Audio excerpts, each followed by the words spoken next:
Görmüşəm xəbərsiz özümdən səni.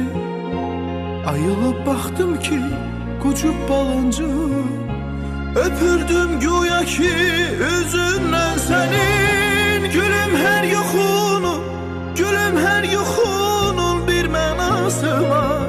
İnşallah tezliklə, inşallah tezliklə yuxum kin olar.